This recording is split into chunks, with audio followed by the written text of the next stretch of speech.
बिस्मिल्लाहिर्रहमानिर्रहीम। अस्सलामुअलैकुम। माह रमज़ान की खुसूसी ट्रांसमिशन रौनक रमज़ान में आप सबको खुशामदीद करते हैं। मैं हूँ ज़हरा रज़ा और उम्मीद करते हैं कि आप सब लोग खैरियत से होंगे और आज का रोज़ा भी यकीनन ज़िक्र इलाही के साथ बहुत ही अच्छा गुज़र रहा होगा। नाज़रीन, आज 21 रमज़ानुल मुबारक है और आज मौलाए कायनात अमीरुल मोमिनीन फ़ातिह खंदको खैबर दामाद रसूल शोहरे बतूल शेर खुदा मुश्किल कुशा हैदर कर्रार साहिब ज़ुल्फ़िकार मौलूद काबा हज़रत अली इब्न अबी तालिब की शहादत का दिन है। अली बेशक हज़रत अली अलैहिस्सलाम वो शख्सियत हैं कि जिनकी ज़िंदगी, जिनकी जो ज़ाते अथर है वो तमाम मुसलमानों के लिए सरचश्मा हिदायत है। इमाम अली वो शख्सियत हैं कि जिनके चेहरे को देखना भी इबादत है और जिनकी एक ज़रबत सकलैन की इबादत से अफजल है, जिसका ज़िक्र मोमिन और मुनाफिक की पहचान है और जिसका तज़किरा सुकून ही सुकून है। क्या शान होगी उस हस्ती की कि जिसके बारे में आकाए दो जहां मोहम्मद मुस्तफ़ा सल्लल्लाहु अलैहि वसल्लम ये कह दें कि अली मुझसे है और मैं अली से हूँ। अली को मुझसे वो निस्बत हासिल है जो मूसा को हारून से थी और अली मुझसे वो ताल्लुक़ रखते हैं जो कि रूह का जिस्म से है। तो कभी आप इरशाद फरमाएं कि तुम में बेहतरीन फ़ैसला करने वाला अली है और अली का दोस्त मेरा दोस्त और उसका दुश्मन मेरा दुश्मन है। आज उन्हीं की शहादत का दिन है और शहादत भी इतनी अजीम के कातिल ने इमाम अली को नमाज में हालत सजदा में निशाना बनाया, उनको मारा, क्योंकि जंग के मैदान में तो किसी की भी इतनी हिम्मत नहीं है कि मौलाए कायनात का मुकाबला कर सके। तो आज हम उनकी जो शख्सियत है, उनका जो किरदार है, उनकी जो सीरत है, उसके हवाले से गुफ्तगू करेंगे। उलमाए कराम हमारे साथ मौजूद होंगे। लेकिन अभी वक्त हुआ है हमारे segment Aftar around the world का और आज इस सेगमेंट में हमारे साथ मौजूद हैं chef Sudes Adam from beach luxury. तो उनको वेलकम करते हैं। अस्सलाम वालेकुम शेफ़ सुदेस, कैसे हैं आप? वालेकुम अस्सलाम, मैं ठीक हूँ, आप कैसी हैं? बिल्कुल ठीक ठाक। और शेफ़ सुदेस, कौन से मुल्क की कौन सी रेसिपी आज आप हमारे साथ शेयर आज हम पाकिस्तान की रेसिपी बना रहे हैं, डेज़र्ट बना रहे हैं हम, और हम पिस्ताशियो डिलाइट बना रहे हैं आज, और चोको ओरियो शेक बना रहे हैं हम। रफ़ान के वनीला कस्टर्ड से हम बनाएंगे, सही है, पिस्ताशियो डिलाइट। और उसकी जो हमने ग्रीन कलर की जेली है वो हम यूज़ करेंगे और उसको अच्छे से हम असेंबल करके आप लोगों को दिखाएंगे आज। ठीक है। तो नाज़रीन, आज हम बनाने वाले हैं पिस्ताशियो डिलाइट और पाकिस्तान में बड़ी फेमस है और रफ़ान का एक ऐसा नाम है जो मेरे ख्याल है कोई भी ऐसा शख्स नहीं होगा जो बचपन में जिसने जो रफ़ान की जेलीज़ हैं या कस्टर्ड है वो ना खाया हो। तो शेफ़, कौन कौन से इंग्रेडिएंट्स हैं जो इसमें हम इस्तेमाल कर रहे हैं आज? इसके अंदर हम पिस्ताशियो लेंगे, हमने क्रीम लिए और थोड़े से फ्रूट्स के साथ भी इसको सर्व करेंगे हम। वॉलनट लिया है हमने और पक चीज़ यूज़ की है मैंने ना, क्रीम चीज़ वो भी लिया और नॉर्मल चीज़ भी लिया है मैंने, और फ्रूट कॉकटेल के साथ अब इसको हम गार्निश करेंगे। सबसे पहले हम थोड़ा सा कस्टर्ड बना लेते हैं।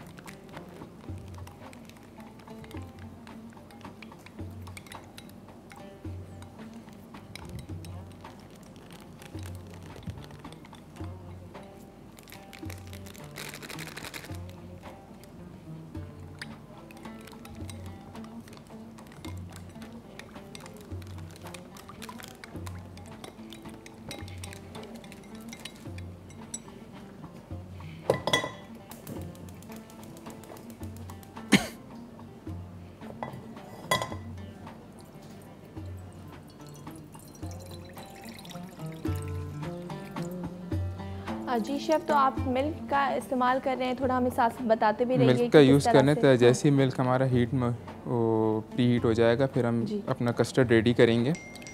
हम बहुत ज़्यादा कस्टर्ड नहीं बनाएंगे क्योंकि हम ऑलरेडी इसके अंदर जो है ना पिस्ताशियो को भी जो है ना हम ब्लेंड करके मिल्क के साथ ब्लेंड करके वो ऐड करेंगे जी, और क्रीम ऐड करेंगे। तो हम कस्टर्ड जो है ना, यानी कस्टर्ड की क्वांटिटी हम थोड़ी कम रखेंगे, दूसरी चीज़ों की क्वांटिटी हम थोड़ी ज़्यादा रखेंगे। शेफ़, हम आपसे जानते हैं, स्टार्ट करते हैं इसकी रेसिपी, लेकिन यहाँ पर वक्त हो रहा है एक ब्रेक का। कहीं मत जाइए, देखते रहिए रौनक रमज़ान। रौनक रमज़ान, रौनक रमजान। Welcome back. रौनक रमज़ान में आपको फिर से खुश आमदीद करते हैं। किचन काउंटर पे मैं मौजूद हूँ और शेफ़ सुदेस हमारे साथ हैं फ्रॉम बीच लग्जरी होटल, और बड़ी मज़ेदार सी रेसिपी साथ लेकर आए हैं, पिस्ताशियो डिलाइट। और जी शेफ़, कहाँ तक पहुँची है हमारी? इंग्रेडिएंट्स आपने बता दिए थे, कस्टर्ड आपने बना लिया था, और अब क्या करने जा रहे हैं हम? कस्टर्ड को मैंने पहले से ही थोड़ा सा बना के रख के ठंडा करने के लिए रख लिया था मैंने ना। कस्टर्ड तो मेरा रेडी है। अब मैं जो है ना हमारे जो पिस्ताशियो है इसको ब्लेंड करेंगे अच्छे से हम ना।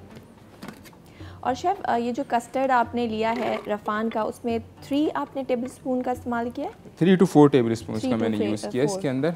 और आप अपने घर के हिसाब से जितने आपके जी, घर आपको के जितना अफराद गाढ़ा हैं, जितनी क्वांटिटी आपको बनानी है, आप उसमें और ऐड कर सकते हैं।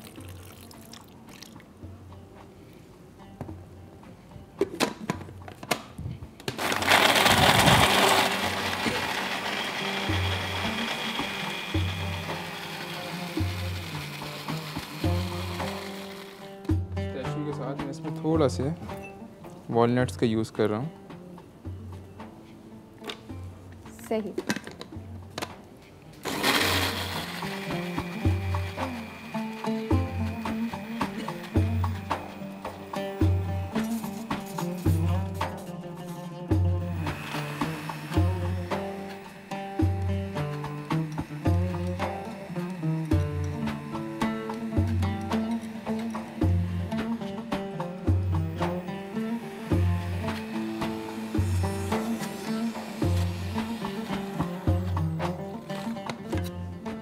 जी, तो वॉलनट्स और पिस्ताशियो हमारे जो हैं वो ग्राइंड, उसको अच्छे से हमने कर लिया है।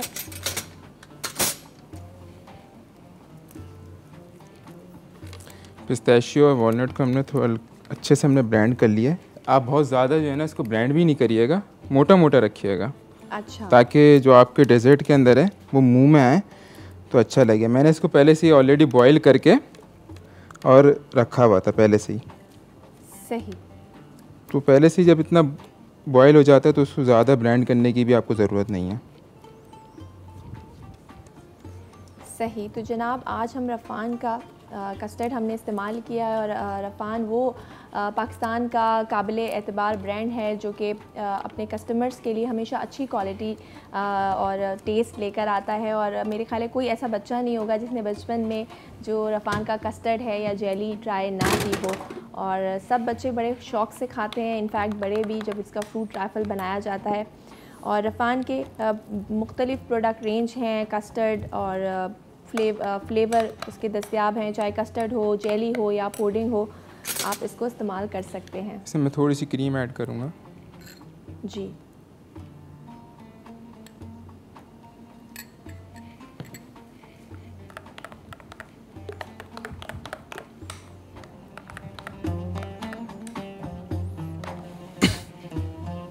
नेक्स्ट बॉल के अंदर हमारे थोड़े से फ्रूट कॉकटेल्स,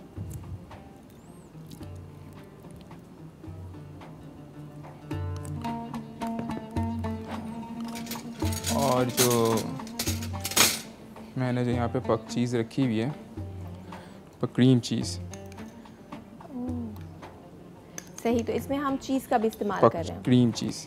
क्रीम चीज़। इन दोनों को मैं कंबाइन करके अपने पास रख लूँगा।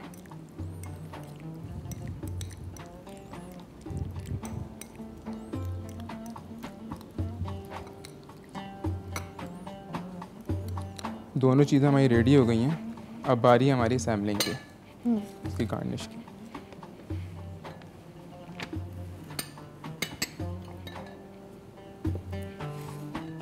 अच्छा शेफ, जो नॉर्मली फ्रूट ट्राइफल हम बनाते हैं उससे ये थोड़ा सा डिफरेंट है मेरे ख्याल से, तो कैसे है? देखें, एक तो ये इसमें मैंने पक चीज़ का यूज़ किया है। सबसे ज़्यादा डिफरेंट तो ये है, क्योंकि मैंने अब जो नॉर्मली हम लोग बनाते हैं वो सिर्फ चीज़ डाल के हम लोग ऑलरेडी हम उसको छोड़ देते हैं, क्योंकि जो क्रीम चीज़ होती है वो ज़्यादा देर हमारी उसकी लाइफ कम कर देती है डेजर्ट की। तो ये आप इसको ज़्यादा देर रख नहीं सकते। आप इसको जो है ना बना के फ़ौरन आप इसको गेस्ट को अपने सर्व करें। इसी वजह से मैंने अपने कस्टर्ड में मैंने नहीं मिलाई। हाँ, मैंने फ्रूट कॉकटेल में मिलाई है अलग से लगाने के लिए। ठीक है।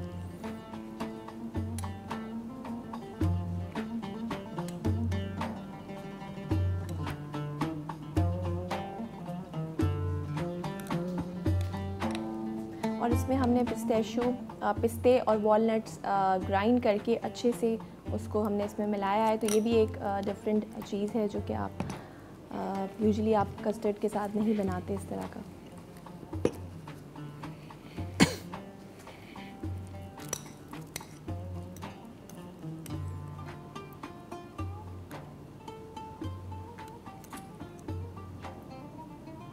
आपकी मर्ज़ी, आप इसके अंदर फ्रूट ऐड करें। हाँ, आपकी अपनी मर्ज़ी, आप इसमें फ्रूट ऐड कर सकते हैं, वरना ज़रूरी नहीं है कि आप इसमें अंदर फ्रूट्स ऐड करें, लेकिन मैं इसमें फ्रूट्स ऐड करूँगा। फ्रूट से एक टेस्ट जो है बड़ा अच्छा सा आ जाता है, और चंक्स अगर आप इसमें डिफरेंट फ्रूट्स के डालते हैं तो वो बहुत बड़ा मज़ेदार सा एक स्वीट डेज़र्ट बन जाता है। मैं इसके अंदर एप्पल ऐड करूँगा थोड़े से।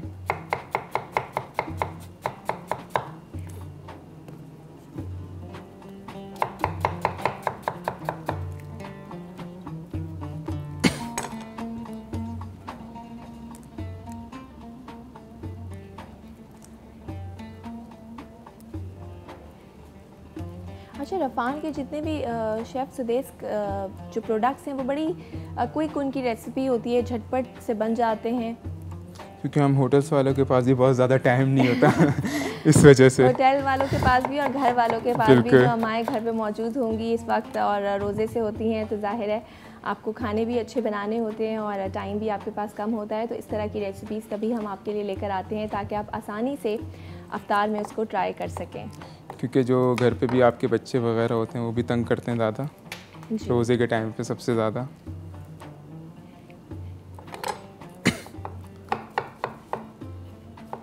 जी, तो शेफ़ इसमें आपने सेब भी सेब के डाला चंक्स है, काट के डाले हैं, और अब हम चीकू का इस्तेमाल कर रहे हैं। इसी तरह कोई भी आपका फेवरेट फ्रूट है, चाहे वो स्ट्रॉबेरीज़ है, जो मार्केट में इस वक्त अवेलेबल है, मौसम का फल, वो आप अपने जो आपको पसंद है आप वो भी ऐड कर सकते हैं। बिल्कुल।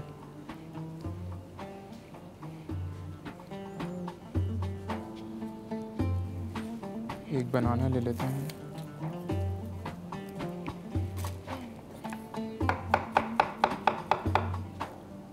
और बनाना तो ऐसा फल है कि पूरे मतलब ऑलराउंडर है, किसी भी डेजर्ट के साथ आप बनाना यूज़ कर सकते हैं, क्योंकि इसका मौसम हर वक्त रहता है, तो आप इसका इस्तेमाल कर सकते हैं। ऑलमोस्ट हमारा ये डेजर्ट रेडी हो गया है। थोड़ा सा पहले इसके ऊपर सही, हमने एक बिल्कुल स्टार्टिंग में कस्टर्ड की लेयर लगाई थी, उसके ऊपर फिर हमने फ्रूट्स चंक्स डाले, और अब हम दोबारा जो है वो कस्टर्ड की लेयर लगा रहे हैं। इसके ऊपर थोड़ी सी क्रीम,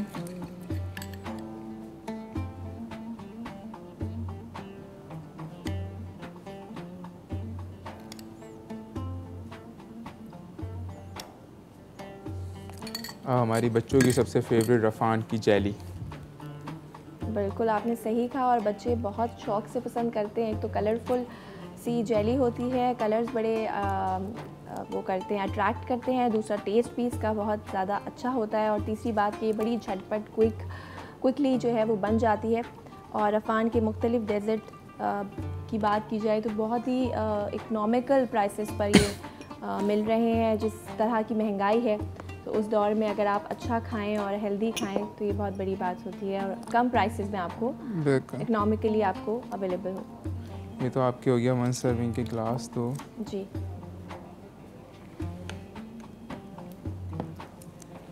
एक बॉल और बना लेते हैं।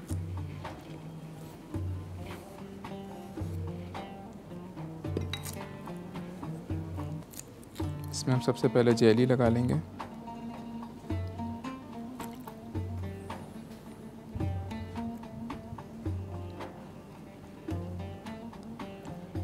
रफ़ान के अब आजकल तो बहुत सारे प्रोडक्ट्स ऐसे भी आ रहे हैं जो आप सिर्फ मिल्क में डालें और बस उसको डिज़ोल्व करके आप इजीली यूज़ कर सकते हैं, रेडी टू ईट वाले।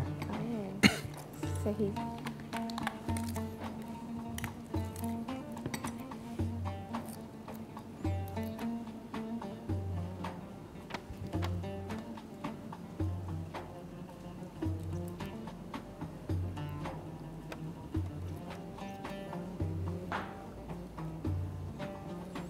हमने सारा फ्रूट कॉकटेल लगा दिया इसके अंदर अपना।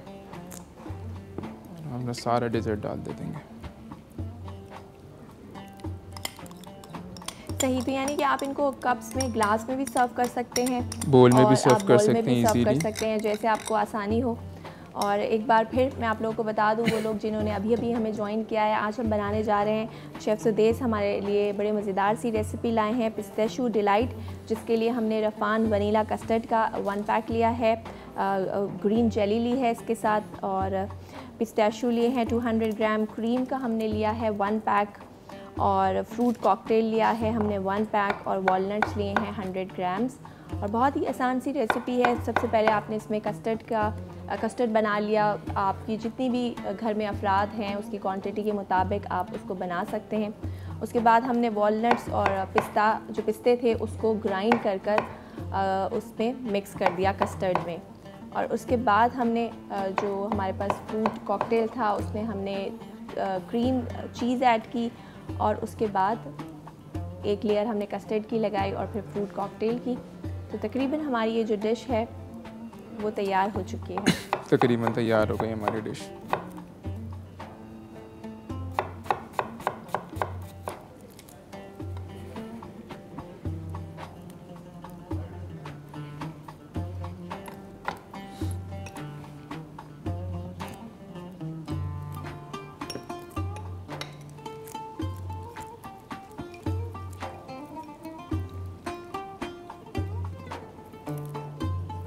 जब आप ज़्यादा सर्विंग में दें तो आप इसके अंदर और एक्स्ट्रा ड्राई फ्रूट डाल सकते हैं।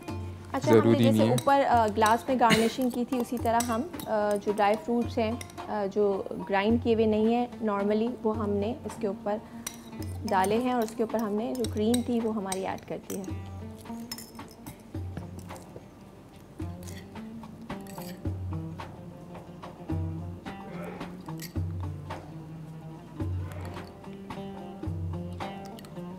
सबसे ऊपर आप चीज़ भी लगा सकते हैं, no problem.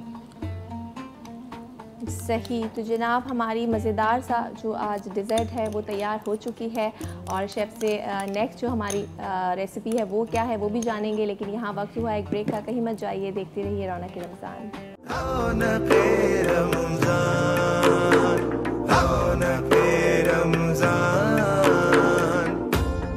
Welcome back. Raunak Ramzan में आपको फिर से खुशामदीद कहते हैं। शेफ़ सुदेस हमारे साथ मौजूद हैं फ्रॉम बीच लग्जरी होटल, और बड़ी मज़ेदार सी आज ये मीठी मीठी रेसिपीज़ लेकर आए हैं। और पिस्ताशियो डिलाइट जो है वो हमारी तैयार हो चुकी है, और गार्निशिंग, प्रेजेंटेशन सब कुछ बहुत ही आला और मज़ेदार सा है। तो शेफ़ मैं चाहूँगी कि एक बार आप फिर से ये जो हमने पिस्ताशियो डिलाइट बनाया उसकी रेसिपी बता दें, फिर हम अपनी नेक्स्ट रेसिपी की तरफ बढ़ेंगे।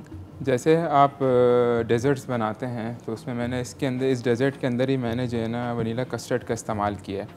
तो आप इजीली वनीला कस्टर्ड के अंदर पिस्ताशियो को मैंने ब्लेंड करके डाला है, और फ्रूट कॉकटेल और फ्रेश फ्रूट्स का इस्तेमाल किया है मैंने। ड्राई नट्स आपकी अपनी मर्ज़ी है, आपको जो ड्राई नट्स मिलते हैं आप वो इसमें यूज़ कर सकते हैं। जेली आपकी रफ़ान जेली जो पूरे पाकिस्तान में बहुत ज़्यादा मशहूर है और बहुत ज़्यादा जो है ना चलती है, रफ़ान की जेली, वो मैंने जेली ग्रीन कलर की जेली मैंने इसमें यूज़ करी है। तो और इन सब के कॉम्बिनेशन के बाद मैंने ये एक पिस्ताशियो डिलाइट मैंने बनाया है। ये ठीक है जी, मज़ेदार सा रफ़ान कस्टर्ड का हमने इस्तेमाल किया है। पिस्ताशियो डिलाइट हमारी तैयार हो चुकी है। तो नेक्स्ट क्या रेसिपी है, और वो भी कुछ हमें स्वीट डेजर्ट लग रही है जी। नेक्स्ट हम बच्चों के फिर से वही, आज फिर हम बच्चों के लिए लेकर आए हैं ओरियो, जो बच्चों बहुत ज़्यादा खाते हैं। तो हम ओरियो कॉम्बिनेशन के साथ ओरियो चोको शेक बना रहे हैं चॉकलेट के अंदर जी। उसके लिए मैंने पहले ग्लास के अंदर आइस डाल के और थोड़ी सी सिरप लगा दिया है।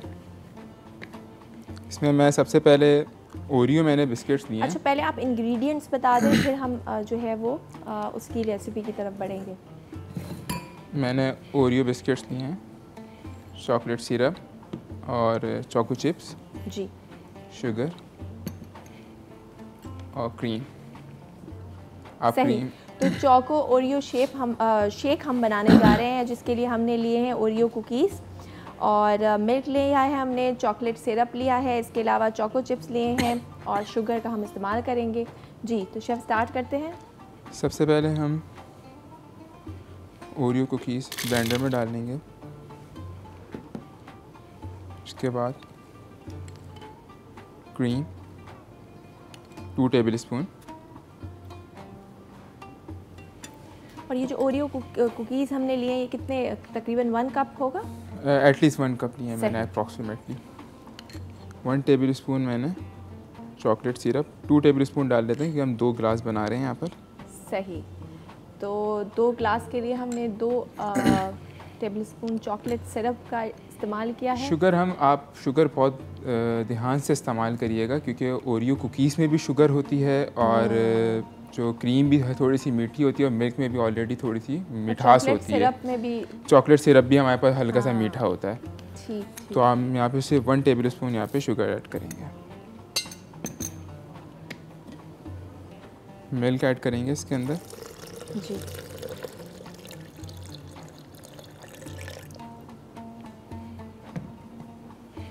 उसके बाद इसको हम अच्छे से ब्लेंड कर लेंगे।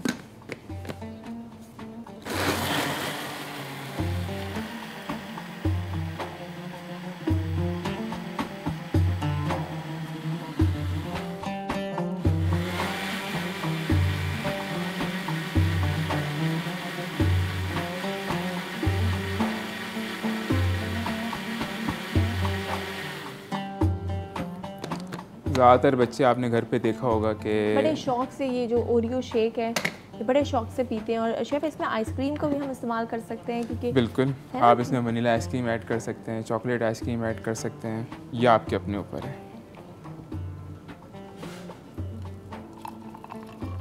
सही, तो जनाब हमारा ये चोको ओरियो शेक जो है बड़ा मज़ेदार सा आज हमने मीठी मीठी सी रेसिपीज़ बनाई हैं। हमारा ओरियो शेक भी तैयार हो चुका है।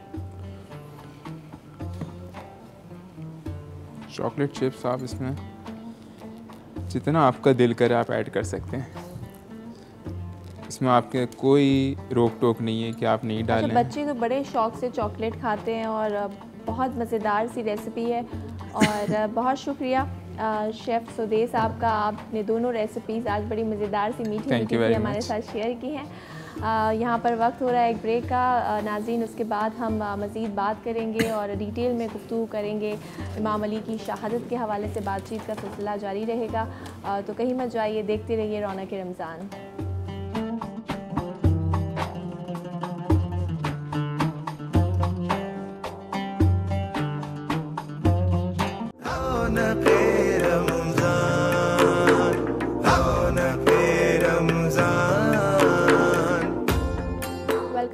रौनक रमज़ान में आप सबको फिर से खुशामदीद करते हैं। और आज 21 रमज़ानुल मुबारक है। आज अमीरुल मोमिनीन मौलाए कायनात हज़रत अली इब्न अबी तालिब की शहादत का दिन है। हज़रत अली वो हैं जिन्होंने आँख भी काबे में आगोश रसूल में खोली और शहादत भी पाई तो अल्लाह के घर में हालत सजदे में। अली वो हस्ती हैं कि जिनका इल्म मिसाली, जिनका किरदार मिसाली, जिनका तकवा मिसाली, जिनकी गुफ्तार मिसाली और जिनकी तलवार मिसाली, और हर अमल मिसाली क्यों ना हो कि जब बचपन से ही आप रसूल का साया बनकर उनके साथ साथ रहे। हर मौका हर मंजिल पर मौलाए कायनात इमाम अली अलैहिस्सलाम जो हैं वो रसूल के साथ हैं। और कोई भी ऐसा मौका नहीं है जहाँ पर आपने उनकी मदद के लिए, चाहे वो जंग का मैदान हो या शब हिजरत हो, हमेशा साथ साथ हैं। और शुजाअत के क्या कहने हैं कि आवाज़ आई शाह मर्दा शेर यज़दा कुव्वत परवरदिगार।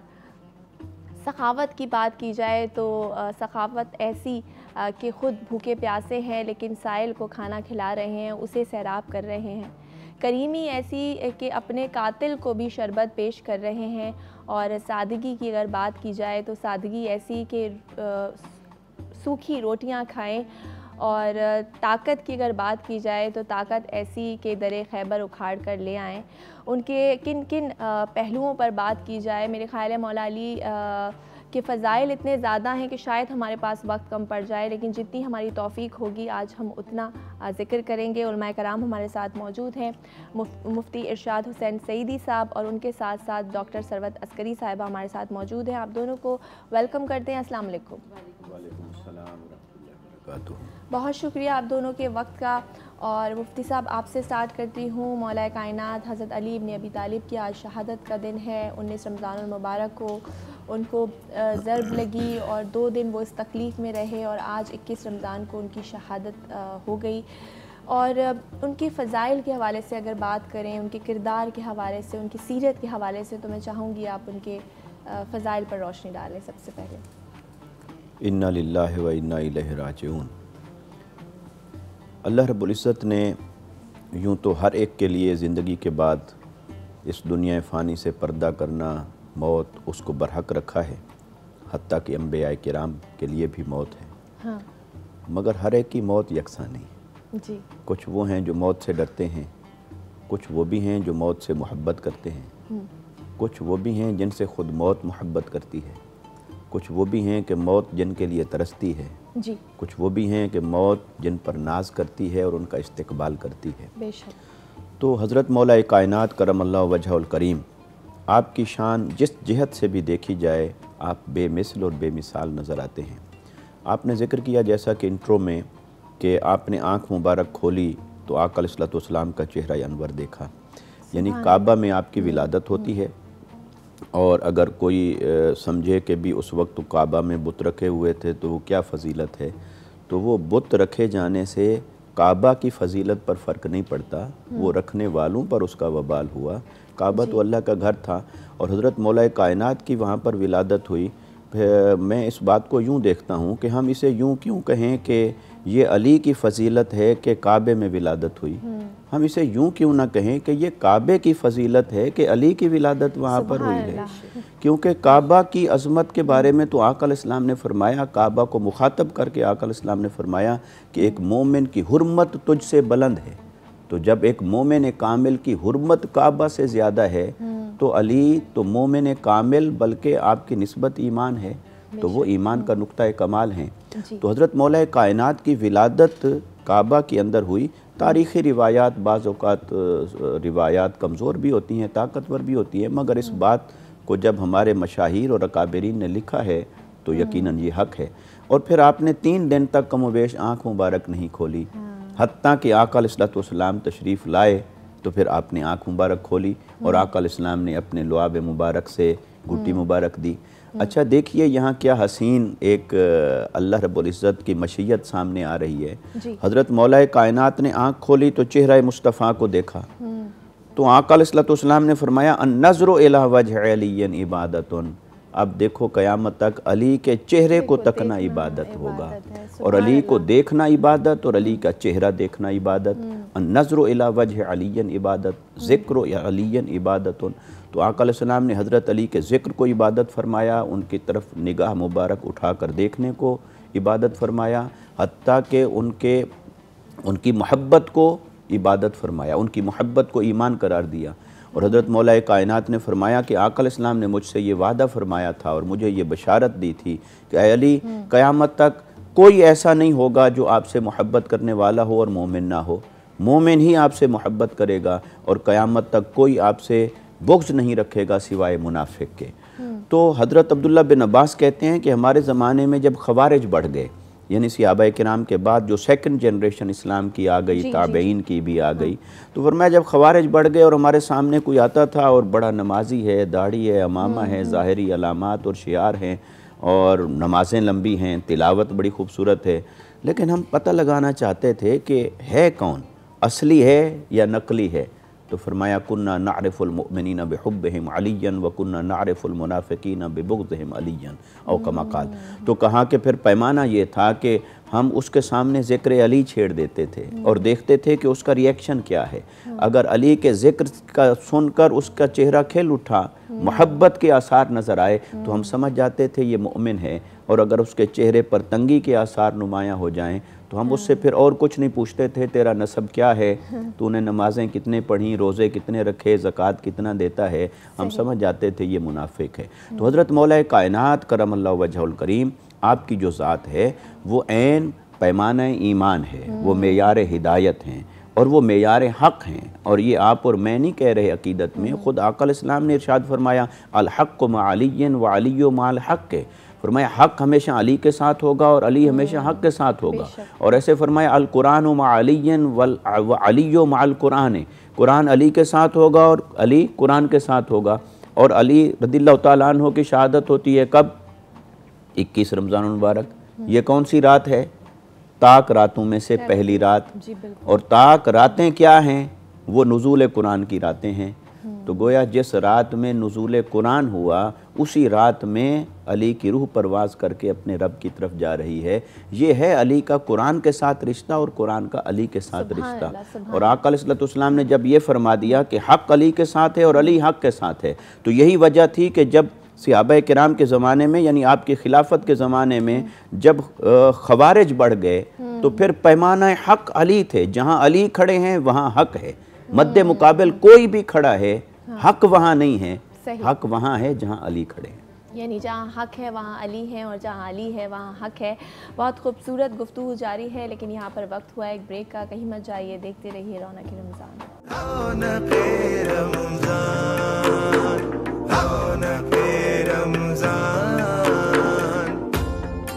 Welcome back. रौनक रमज़ान में आपको फिर से खुश आमदीद करते हैं और आज ज़िक्र हो रहा है, तस्करा हो रहा है मौलाए कायनात हज़रत अली इब्न अबी तालिब अलैहिस्सलाम का। आज उनकी शहादत का दिन है।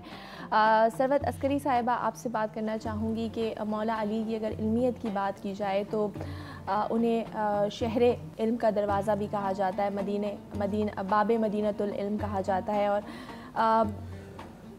बहुत सारे मकामात पे रसूल अल्लाह सल्लल्लाहु अलैहि वसल्लम ने उनकी इस अहमियत को भी बयान फरमाया है। और मौलाए कायनात ख़ुद भी ये कहते हैं कि मैं ज़मीन से ज़्यादा आसमान के रास्तों से वाकिफ़ हूँ।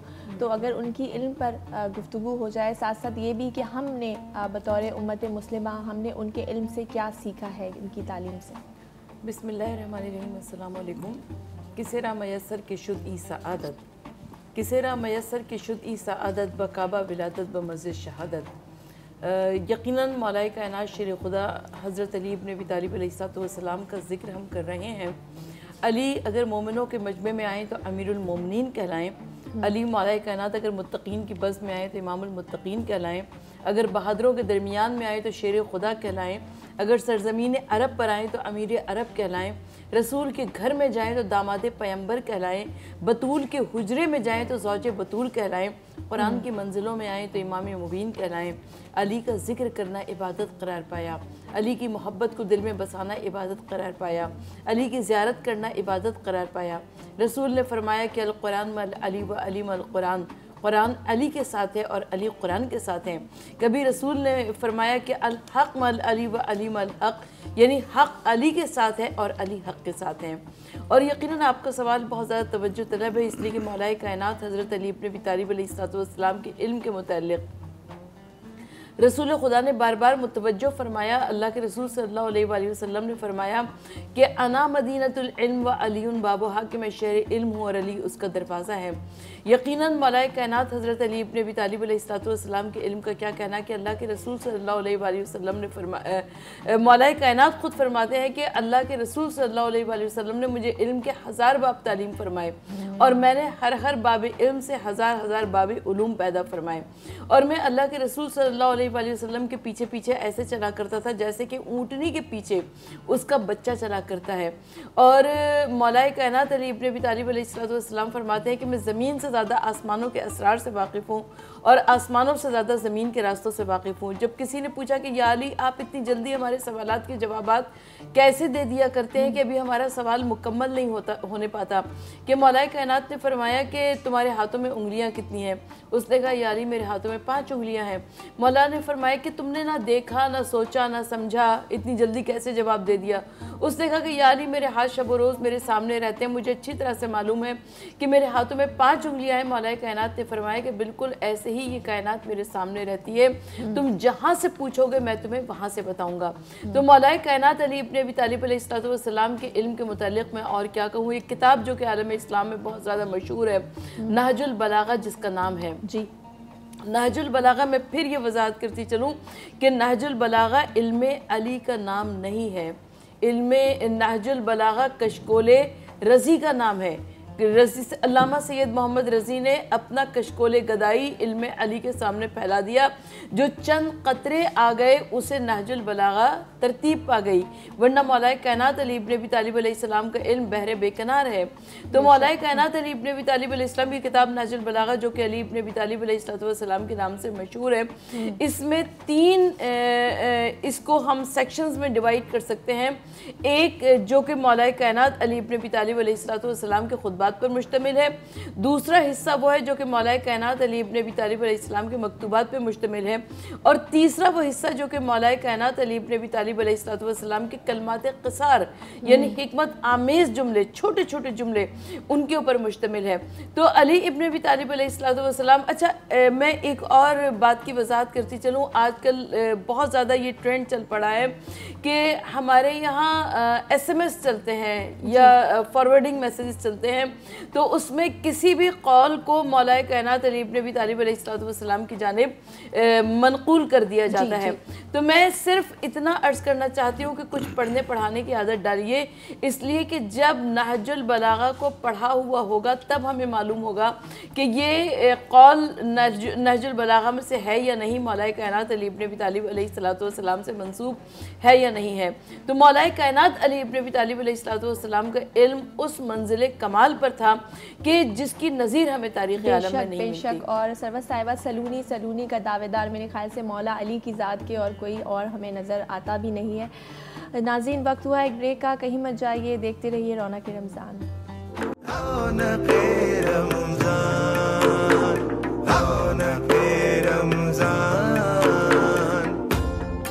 रौनक रमज़ान में आपको फिर से खुशामदीद करते हैं, और आज ज़िक्र हो रहा है, तस्करा हो रहा है मौलाए कायनात हज़रत अली अलैहिस्सलाम का। और मौला अली का ज़िक्र हो और उनकी शुजाअत का तस्करा ना हो, ऐसा तो मुमकिन ही नहीं है। वो जिसकी एक ज़रबत सकलैन की इबादत से अफजल है, और जिसने दर खैबर ऐसे उखाड़ा जैसे कागज़ का कोई टुकड़ा। तो मुफ्ती साहब, मैं चाहूँगी जो मौला अली की शुजाअत है उस पर भी ज़रा बात हो जाए। यकीनन आपकी शुजाअत और बहादरी तो एक मिसाल है जी, शुजाअत हैदरी मिसाल है, और अल्लाह रब्बुल इज़्ज़त ने आपको जहाँ बेशुमार शानें अता फरमाई, वहाँ हक़ गोई बेबाकी और हक़ के लिए हम हर वक्त जान हथेली पर रख कर खड़े रहना, ये सिर्फ़ आप ही की सिफ़त नहीं बल्कि आपके ख़ानदान की, आपके घराने की सिफ़त है। जहाँ भी देखेंगे यही नमूना हमें नज़र आएगा। तो हज़रत मौला कायनात रज़ियल्लाहु ताला अन्हु की शुजाअत को एक तो आप वहाँ से देखिए कि इस्लाम की जो सबसे पहली दावत होती है जी, वो हज़रत अबू तालिब के घर में हो रही है जी, और उसके मेज़बान हज़रत अलीउल मुर्तज़ा हैं, और आपकी उम्र मुबारक 10 साल है। तो गोया कम उम्री में आप कुरैश के सरदारों का कोई खौफ नहीं रखते कि कोई कहेगा कि ये आप इस्लाम के फ़रोग़ के लिए पहली दावत कैसे कर। आप देखिए ना कितना मुश्किल था उस वक्त दीन की बात करना। तो आका अलैहिस्सलाम को हुक्म मुबारक हुआ तो आपने रिश्तेदारों को वहाँ पर बुलाया। फिर इसी तरह हज़रत मौला कायनात रज़ियल्लाहु ताला अन्हु की शुजाअत देखिए कि आका अलैहिस्सलाम हिजरत करने लगे हैं और आपको अपने बिस्तर मुबारक पर लिटाया कि जो अमानतें मेरे पास हैं अब वो मैं आपके सुपुर्द करता हूँ और आप हक़दारों के सुपुर्द करके आ जाइए। तो हज़रत मौला कायनात फरमाते हैं कि मुझे जितनी सुकून की नींद उस रात आई न उससे पहले आई न उसके बाद आई, क्योंकि मेरे मुस्तफ़ा सल्लल्लाहु अलैहि वसल्लम ने फरमाया था सुबह ये अमानतें दे देना, तो मुझे यकीन था कि मुझे कोई कुछ नहीं कह सकता। तो गोया कि ये कितनी बड़ी शुजाअत और कुर्बानी की मिसाल है कि आप वहाँ पर तशरीफ़ फरमा हुए। फिर इसी तरह हम देखते हैं कोई गज़वा ऐसा नहीं है जिस गज़वा में आप पीछे रहे हों, बल्कि बद्र से लेकर हुनैन तक जितने गज़वात हैं हज़रत मौला कायनात का जो कंट्रीब्यूशन है वो सबसे बड़ा और सबसे नुमायाँ नज़र आता है हर गज़वा के अंदर, और बद्र में तो बहुत ही नुमायाँ नज़र आता है। और फिर देखिए सिर्फ एक ही गज़वा था तबूक, जिसमें आका अलैहिस्सलाम ने आपको हुक्म दिया कि आप मदीना मुनव्वरा में रहिए। और फिर हज़रत अली ने अर्ज़ की या रसूलल्लाह मेरे जैसा आदमी गज़वा में शरीक ना हो, मैं यहाँ रहूँ। तो आका अलैहिस्सलाम ने उनको दिलासा दे के रोका, फरमाया कि अंत मिन्नी बेमंज़िलते हारून बे मूसा, कि तुम्हारी मिसाल मेरे साथ ऐसे ही है जैसे मूसा अलैहिस्सलाम के साथ उनके भाई हारून अलैहिस्सलाम की मिसाल थी। तो आप यहाँ पर रहिए और ये जो ज़िम्मेदारियाँ हैं इनको अदा कीजिए। तो इसी तरह फिर आका अलैहिस्सलाम के साथ सारी गज़वात में शिरकत, फिर आका अलैहिस्सलाम के विसाल मुबारक के बाद आप देखिए तीनों खुलफा जो आपसे पहले गुज़रे, जितनी जंगें होती हैं, गज़वात होती हैं, आप हर मुकाम पर खड़े हैं। जहाँ कहीं अदालत में मामला है, किसी से नहीं सुलझ रहा, वहाँ हज़रत मौला कायनात करमल्लाहु वजहुल करीम आगे बढ़ते हैं, रहनुमाई करते हैं। तो शुजात का भी पैकर, बहादरी का भी पैकर और अदालत का भी पैकर, और हत्ता के इससे बड़ी शुजात और बहादरी क्या हो सकती है कि वो उस खारजी ने जब आप पर वार किया और वो फिर उसको मुसलमानों ने पकड़ लिया, तो आप उस हाल में भी ये फरमा रहे हैं कि इसे अभी कुछ नहीं कहना, अगर अल्लाह ने मुझे ज़िंदगी दी तो मैं ख़ुद फ़ैसला करूँगा, और अगर मैं दुनिया से पर्दा फरमा जाऊँ तो इस पर इससे उस तरह का इंतकाम नहीं लेना जिससे मेरे मुस्तफ़ा ने मना फरमाया है। इसको एक ज़रब से मारना फ़कत, और फिर इसकी लाश का मुसला भी नहीं करना।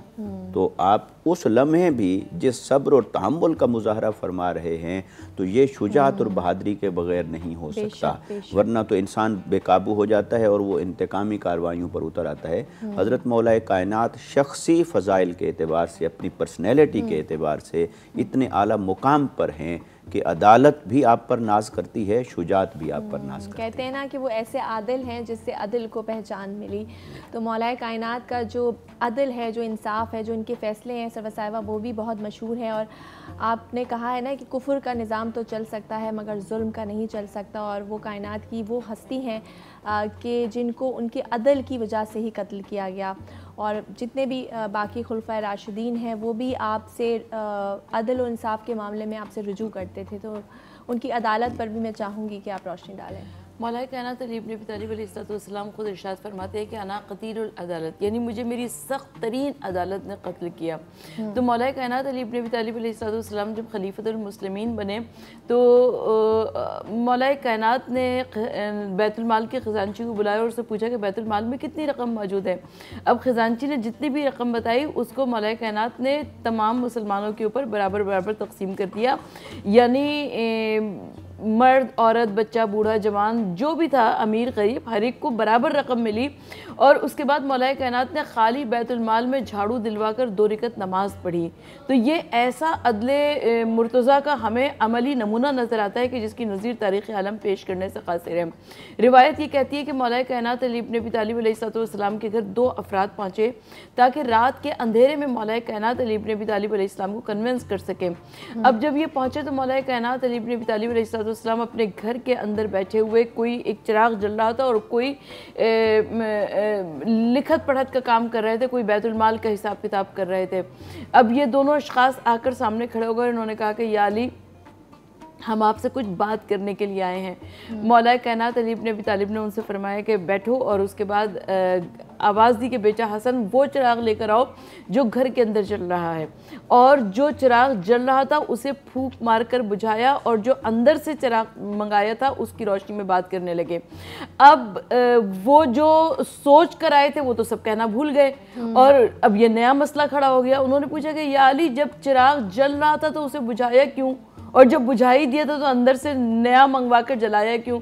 मौला कायनात ने फरमाया कि यही बात मैं तुमसे बताना चाहता हूँ कि वो जो कि घर के अंदर से चिराग मंगवाया है उसमें उस पैसे का तेल है जो कि मैंने यहूदी के बाग में मजदूरी करके कमाया है, और ये चिराग जो जल रहा था ये बैतुल माल के पैसे का तेल था।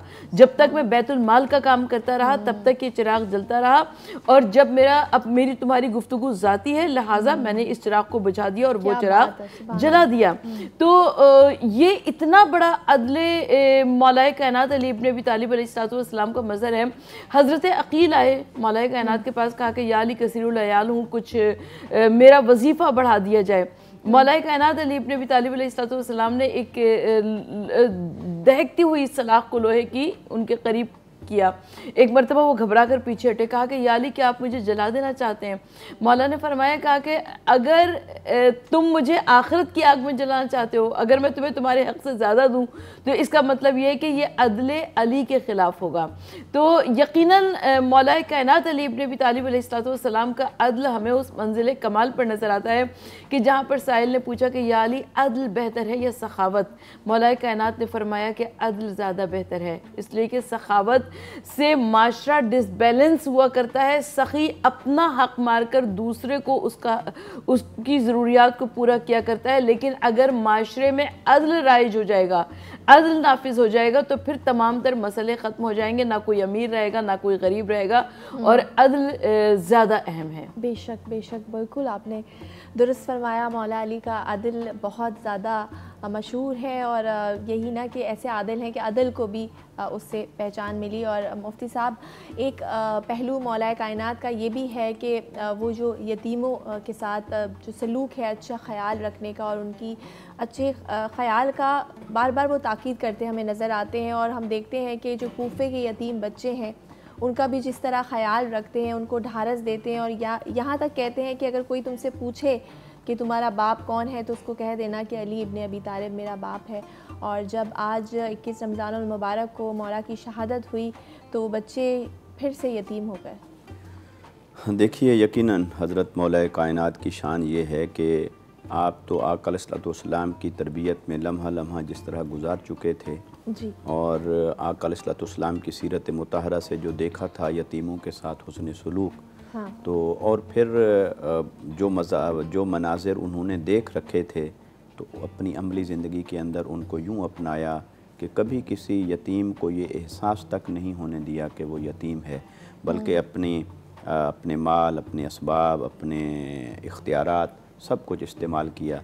अच्छा, यतीमों के हक़ की हिफाजत भी और अदल भी, तो मैं अभी डॉक्टर साहबा बात कर रही थी तो मैंने एक वाक़या मेरे जहन में आ गया जी, कि एक शख्स फौत हुआ तो उसके पास कुछ माल था और वो दूर था घर से, दोस्त उसका एक करीब था, तो वो चाहता था कि मेरे बच्चों तक ये पहुँचे, बच्चे यतीम हो जाएंगे, साफ ज़ाहिर है। तो अब आपने कैसे उसके हक़ की हिफाजत फरमाई? अब वो शख्स आ जाता है, वो कहता है जी मेरा दोस्त फौत हो रहा था, उसने 1000 दिनार मुझे दिए, उसने कहा जी जो इसमें से तेरा दिल करे वो मेरे बेटे को दे देना, बाकी तुम रख लेना। तो आपने पूछा फिर अब तुम्हारा क्या है? उसने कहा जी मेरा दिल करता है कि मैं 900 ख़ुद रख लूँ और 100 दिनार उसके बेटे को दे दूँ।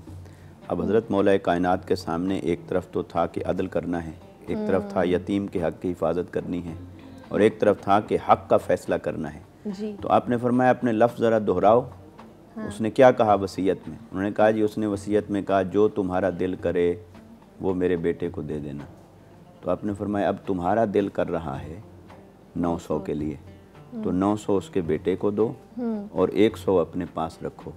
तो यूँ आपने कैसे बारीक नुक्ता निकाला उन लफ्ज़ों में से, जिससे यतीम के हक़ की भी हिफाजत फरमाई, अदल भी कायम फरमाया, इंसाफ भी कायम फरमाया।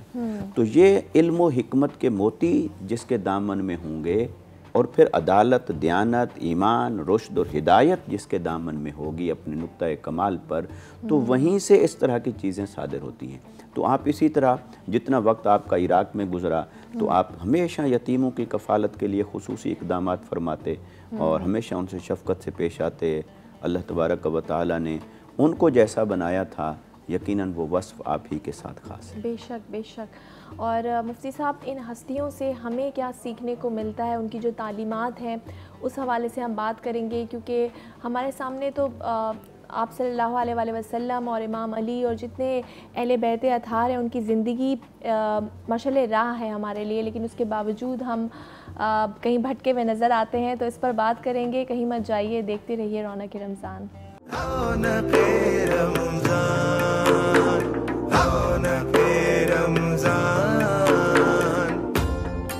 जी, रौनक रमज़ान में आप सबको फिर से खुशामदीद कहते हैं और ज़िक्र और तस्करा हो रहा है मौलाए कायनात हज़रत अली अलैहिस्सलाम का। मुफ्ती साहब, बहुत सारे पहलुओं पे हमने मौला के बात की, उनके फ़ज़ाइल पर बात की।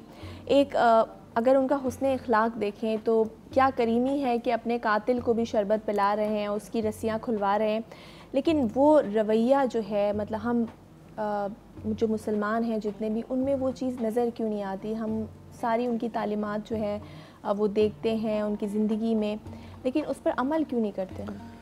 हाँ, बहुत अहम पहलू है, इस तरफ हमें मुतवज्जे होना होगा। अहले हक़ का जो शेवा रहा है ना, अहले हक़ हमेशा अपनी ज़ातियात से मावरा और मुबर्रा रहे हैं जी, और अहले हक़ हमेशा हक़ ताला के साथ और उसकी तालीमात के साथ कायम रहे। हाँ, और अहले हक़ के जो अखलाक थे वो अखलाक हमेशा मिसाली थे। इसलिए कुरान ने कहा आका अलैहिस्सलाम के लिए व इन्नका लअला खुलुक़िन अज़ीम, ए हबीब सल्लल्लाहु अलैहि वसल्लम आप खुल्क़ अज़ीम की बुलंदियों पर फायज़ हैं। ऐसे ही जब हम अहले बैत अतहार को देखते हैं तो उनके अखलाक हसना और अखलाक करीमाना में हमें ये बात मिलती है कि दुश्मन को मुआफ़ कर देना है, कभी इंतकाम नहीं लेना है, जो कुछ पास है वो सब कुछ लुटा देना है, कभी वो माल की मोहब्बत में गिरफ़्तार नहीं हुए, माल को कभी अपना मकसूद और मतमा नज़र न बनाया न समझा, बल्कि कहीं से माल आता है उसे अल्लाह की राह में ख़र्च कर देते हैं।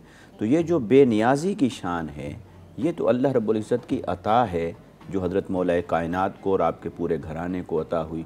और यही वजह है कि जब आप पर ये वार होता है तो आपने अपने दुश्मन को के लिए भी जो हिदायत दी, जो अहकामात दिए, उससे ज़ाहिर होता है कि आपके अखलाक कितने बुलंद थे। और इसी तरह जितनी ज़िंदगी आपने गुजारी, सारी हयात मुबारक में एक एक कदम पर आपको मिलेगा कि उन्होंने हमेशा आका अलैहिस्सलाम की तालीमात पर, दीन पर, हक़ पर इस तरह से कारबंद रहे कि अपने अखलाक का मुज़ाहरा किया और अपनी बड़ी शख्सियत पर कभी कोई दाग नहीं लगने दिया, कभी कोई कंप्रोमाइज़ नहीं किया। और बल्कि अगर मैं यूँ कहूँ कि हज़रत अली रज़ियल्लाहु ताला अन्हो, ये जो इस अभी तक आपने जो जुमला कोट किया था ना कि मैं कतील अदालत हूँ अपना, यानी उसका माना ये है कि उन्होंने कभी ज़िंदगी में हक़ पर कंप्रोमाइज़ नहीं किया। तो जब हक़ पर कंप्रोमाइज़ नहीं किया तो मुखालिफिन तो बढ़ते चले गए, जब जब जिसके मफाद पर ज़द पड़ी तो मुखालिफ बढ़ते चले गए। तो हक़ के ऊपर कभी कंप्रोमाइज़ ना करना, ये पैगाम है जो हमें हज़रत मौला कायनात की ज़िंदगी से मिलता है। यही पैगाम हज़रत इमाम हुसैन रज़ियल्लाहु ताला अन्हु की ज़िंदगी से मिलता है। वरना तो कितने सहाबा किराम थे उस दौर में जिन्होंने इस अजीमत का मुजाहरा नहीं किया जिसका मुजाहरा हज़रत इमाम हुसैन ने किया। तो हक़ पर कभी कंप्रोमाइज़ ना करना, ये शेवा है अहले बैत अतहार का और ये पैगाम है हमारे लिए, इसे अपनाना चाहिए। बिल्कुल सही कहा मुफ्ती साहब। और जितनी भी मुश्किलें क्यों ना आए, हक़ पर रहे इमाम हुसैन भी और मौला कायनात हज़रत अली इब्न अबी तालिब भी। सरवर साहिब, आखिरी सवाल आपसे कि मौला के फ़ज़ाइल इतने ज़्यादा हैं कि आँख खोलते हैं तो रसूल की ज़ियारत करते हैं, और फिर जिसके पैगम्बर जिसको कह रहे हैं कि जिसके चेहरे की तरफ देखना भी इबादत है। कुरान में आयात मौजूद हैं, अहादीस में आपके फ़ज़ाइल मौजूद हैं, लेकिन फिर भी आपको हालत नमाज में इस तरह से कत्ल कर दिया गया। कितना बड़ा जुल्म है। नाम आ गया ज़बां पे अली वली का जब, होठों को चूमती है ज़बां और ज़बां को लब, आलाम दर्द रंजो मसाइब गम तअब, एकदम से सामने से हवा हो गए वो सब, दिल ने खफ़ी कहा तो ज़बान ने जली कहा, उक़्दे हज़ार खुल गए जब या अली कहा। कायनात के मौला अली इब्न अबी तालिब अलैहिस्सलाम जिन पर कायनात की अज़मतें सजदा रेज़ थी, अल्लाह के रसूल सल्लल्लाहु अलैहि वसल्लम का ये प्यारा घराना और सन 40 हिजरी का रमज़ान के जिसमें मौला कायनात अली इब्न अबी तालिब अलैहिस्सलाम का तरीक़ा ये था कि ये हर रोज़ अपने किसी एक औलाद के घर में क़याम करते थे। तो 18वीं रमज़ान को अपनी बेटी बीबी उम्मे कुलसूम के घर में मेहमान थे, और जब ताआम सहर बीबी उम्मे कुलसूम ने पेश किया तो मौला कायनात ने देखा ताआम सहर की जानिब तो 2 जौ की रोटियां थी, थोड़ा सा नमक था और एक प्याला शीर का था। मौला कायनात ने फरमाया कि कभी अपने बाबा को एक साथ 2 नेमतें खाते हुए देखा। बीबी उम्मे कुलसूम ने चाहा कि नमक को हटा लूँ, मौला कायनात ने फरमाया कि नहीं बेटा, ये शीर का प्याला हटा लो, किसी कूफे के यतीम बच्चे के काम आ जाएगा। और उसके बाद मौला कायनात उस ताआम सहर को खाकर चले मस्जिद कूफा की जानिब और गुलदस्ते अज़ान पे पहुंचकर अज़ान दी, और वहाँ से नमाजियों को जगाते हुए महराब इबादत में पहुँचे। और पहली रिकात का दूसरा सजदा था कि जब इब्ने मुलजिम की जहर में बुझी हुई तलवार मौला कायनात के फ़र्क़ मुबारक पर पड़ी और फुस्तबे रब्बिल काबा की सदाओं के साथ मुसल्ला इबादत खून से रंगीन हो गया, और मौला कायनात अली इब्न अबी तालिब अलैहिस्सलाम को गलीम में डालकर घर में लाया गया। और जब मौला कायनात अली इब्न अबी तालिब अलैहिस्सलाम ने जब जर्राह आया और उसने कहा कि ज़ख्म सर का मुआयना किया और उसने कहा कि अब बचने की कोई उम्मीद नहीं है, तो मौला कायनात अली इब्न अबी तालिब अलैहिस्सलाम जो इमाम हसन मुश्तबा अलैहिस्सलाम को वसीयत फरमा रहे हैं, मौला कायनात ने फरमाया कि बेटा हसन, कूफे के यतीम बच्चों का ख्याल रखना। मैं कहूँ कि यकीनन जो यतीमों का वाली व वारिस हो मेरा मौला, उसके यतीमों के साथ क्या सलूक किया गया और करबला के मक़तल में किस तरीक़े से शहीद किया गया इमाम अली मकाम इमाम हुसैन अलैहिस्सलाम को। बेशक उनका किरदार, उनकी सीरत और अभी भी इतने फ़ज़ाइल रह गए हैं कि शायद हमारे पास वक्त की कमी के बायस हम वो बात कर ना सकें। बहुत शुक्रिया डॉक्टर सरवत अस्करी साहिबा आपका और मुफ्ती इरशाद हुसैन सईदी साहब आपका। बस दुआ करते हैं कि जिन हस्तियों का हम जिक्र करते हैं ये बहुत बड़ी हस्तियाँ हैं और अल्लाह ताला की बहुत महबूब तरीन हस्तियाँ हैं। अल्लाह ताला हमें उनकी रास्ते पर चलने की तौफ़ीक़ अता फ़रमाए और जो उनकी तालीमात हैं उस पर अमल करने की तौफ़ीक़ अता फ़रमाए। प्रोग्राम का वक्त अपने इख्तिताम को पहुँच चुका है। कल फिर मुलाकात होगी एक नए मौजू के साथ। तब तक अपना और अपने इर्द गिर्द लोगों का बहुत ख्याल रखिएगा। टेक केयर, अल्लाह हाफ़िज़।